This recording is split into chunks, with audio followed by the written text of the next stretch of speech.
Good morning, YouTube. Welcome to this next installment of the Evione blog.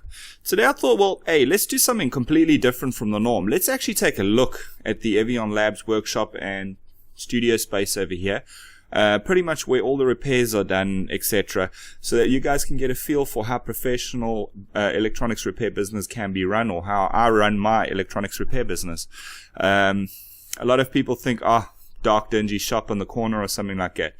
A little bit different over here. We like to do things a little bit more professionally, and well, let's get straight into that. But before we do, we have a few reviews coming up. We've got the review of a analog multimeter, also discussing why you would want an analog multimeter, for what purpose, etc. And a few other nice things up in the not too distant future. So guys, keep watching the Evione blog. Things are going to get exciting, and there's a lot of new interesting topics that will be discussed here. So anyway, let's get into that look at my workshop and office space. Let's go. Right, so as we're going through the lab, we enter here, first sign. We head on through down the passage into the sort of front waiting area. As I do photography, you can see some of my albums up on the wall. This is where customers can come sit, have a cup of coffee or whatever they need to do while they wait for me, or they can view my albums for my photography business. It's quite nice and cozy actually. Then you have my main office area, my main desk, with my editing computer on. This is where 90% of my voiceovers and editing gets taken place for my video, photos, etc. We've got the main editing computer underneath there. Dell 24-inch Full HD monitor, wireless keyboard and mouse, and then of course on the left over here we have my large diameter condenser electret microphone, which is a Samson with multi-pattern. It is a USB mic. Then we have my server, mini server with a UPS and internet connections, etc. That's the Wi-Fi link to the main server case, printer, wireless telephone. This computer over here was an extra. This is the 27-inch Franken monitor, which I did an article on not so long ago. This is now mostly used by Liz for her work and also for my accounts, etc. We have another workspace over here, some storage over here. We head in through the tunnel, which is still not closed off, and we have my first workbench with a whole bunch of tools, etc. underneath. Storage drawers, whatever the case may be, test monitor and TV, test speakers, power supply. Then we have my hot air station with soldering as well, and then some tools, multimeter. This is just one of many multimeters that I have. Then we got a 13.8 volt power supply, which also powers my LED downlighting on this bench. Then also, this is the bench I use for a lot of my ESD and for surface mount stuff. Then I also have underneath here two big storage drawers with some test cables, etc. in it. Notice board. If you spin around over here, we've got a bunch of notices. Then we've got the computer for the bench, a whole bunch of spares and tools and whatnot.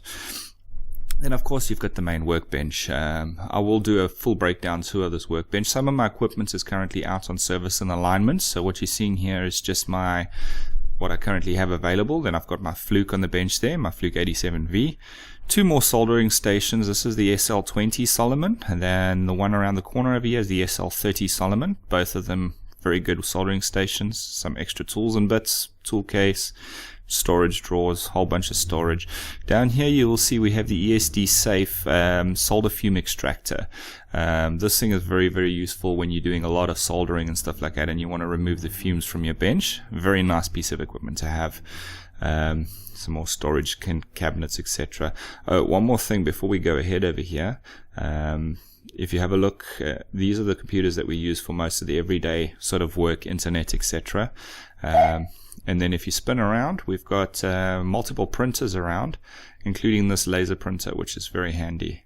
And pretty much that wraps up the tour of the electronics lab.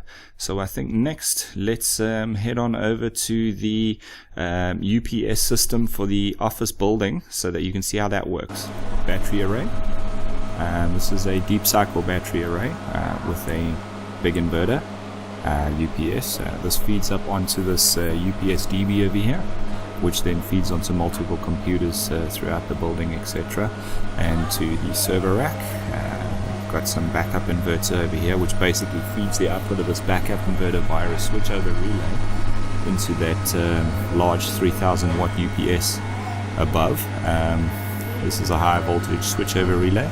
So what happens when the power goes off this relay fires, that inverts into the input of that big UPS there on the right. So basically we're backing that up with the 4 big batteries. So let's close that cabinet, and over here we've got the server rack with an i7 server, 32 gigs of RAM, a whole bunch of internet connectivity. We've got a super fast line speed over here, able to download ridiculous speeds. But then again as well, we have the Evione Connect system, which is a internet service provider, so we have to be well connected. Then over here we have the UPS DB, which is basically the feed off DB from the UPS output, feeding various points in the building.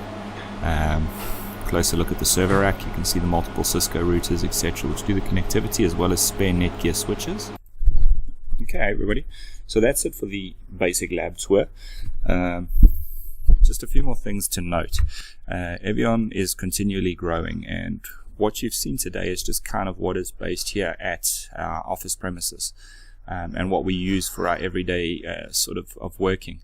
What you're not seeing is all our co-located server equipment, which is based in a data center for our Evione Connect systems, which is our internet service provider, which we've started up, which offers WISP services, ADSL services, web hosting, etc.